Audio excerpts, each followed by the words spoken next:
नमस्कार, मी रुशाली यादव सारंग। आता पाहूयात बातम्या विस्ताराने। बुलेटिनच्या सुरुवातीला महत्त्वाची बातमी। शिवकालीन वाघनखं साताऱ्यामध्ये आलेली आहेत आणि आजपासून प्रदर्शन सुरू होणार आहे। साताऱ्यामध्ये आज शिवशस्त्र शौर्य गाथा या प्रदर्शनाचं उद्घाटन होणार आहे। मुख्यमंत्री आणि दोन्ही उपमुख्यमंत्र्यांच्या हस्ते आज प्रदर्शनाचं उद्घाटन होईल। साताऱ्यामधल्या छत्रपती शिवाजी महाराज संग्रहालयामध्ये हे प्रदर्शन सुरू होणार आहे। मंत्री शंभूराज देसाई यांच्याकडून या प्रदर्शनाच्या तयारीचा आढावाही घेण्यात आला आहे। आज भव्य दिव्य अशा कार्यक्रमाचं आयोजन करण्यात आलेलं आहे। शिवकालीन वाघनखं साताऱ्यामध्ये पोहोचलेली आहे। या वाघनखांची वैशिष्ट्य काय आहे तर पोलाद, चामडे, रेशीमनं बनलेली ही वाघनखं आहेत। वाघनखांची लांबी 8.5 सेंटीमीटर इतकी आहे। पट्टीची लांबी 7.5 सेंटीमीटर। अंगठ्याचा व्यास आहे 2.5 सेंटीमीटर। नखातील अंतर आहे 1.8 सेंटीमीटर। एकूण वजन आहे 49 ग्रॅम। विनायक डावरुंग आमचे प्रतिनिधी आमच्या सोबत आहेत। अधिक माहिती जाणून घेणार आहोत। विनायक, शिवकालीन वाघनखं ही आजपासून सर्वसामान्यांना पाहायला मिळतील। हा शौर्यगाथा जी आहे ही पाहायला मिळणार आहे, ही अनुभवायला मिळणार आहे। कशा पद्धतीने कार्यक्रमाची तयारी करण्यात आली आहे?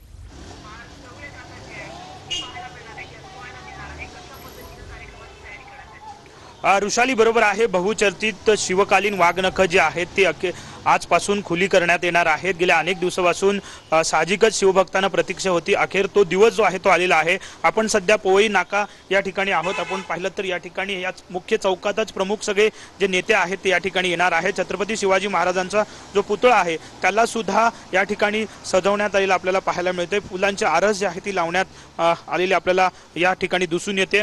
सातारा नगरी जी आहे ती पूर्ण सज्ज या संपूर्ण कार्यक्रमासाठी झालेली आहे। कारण ऐतिहासिक अशी शिवकालीन वाघनखं जी आहेत ती साताऱ्यात दाखल झालेली आहेत। आज त्याचं लोकार्पण जे आहे ते या ठिकाणी केलं जाईल आणि त्यानंतर सर्वसामान्यांसाठी ही खुली करण्यात येणार आहे। आपण पाहिलं तर साताऱ्यातल्या प्रत्येक चौकात अशा पद्धतीनं बॅनर्स जे आहेत ते लावण्यात आलेले आहेत। पोस्टरबाजी मोठ्या प्रमाणात करण्यात आलेली आपल्याला पाहायला मिळते। सरकारच्या वतीनं असतील किंवा या ठिकाणचे स्थानिक खासदार उदयनराजे, त्याचप्रमाणे स्थानिक इकडचे आमदार जे आहेत छत्रपती शिवेंद्रराजे यांच्या वतीनं सुद्धा पोस्टर जे आहे ते लावण्यात आलेले आपल्याला दिसून येत आहेत। आणि साहजिकच भव्य असा हा कार्यक्रम साताऱ्यामध्ये आज पार पडतोय।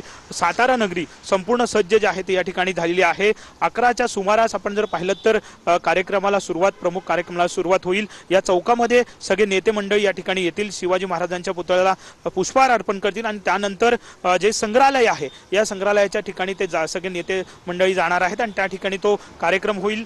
साहजिकच आपण जर पाहिलं तर अनेक टीका टिप्पणी या संपूर्ण वाघनखांवरती जरी झालेली असली तरी सुद्धा सरकारने मात्र ठाम भूमिका जी आहे ती घेतलेली होती आणि ही शिवकालीन वाघनखं जी आहे ती जवळजवळ 3 वर्ष आपल्या कडे राहणार आहेत।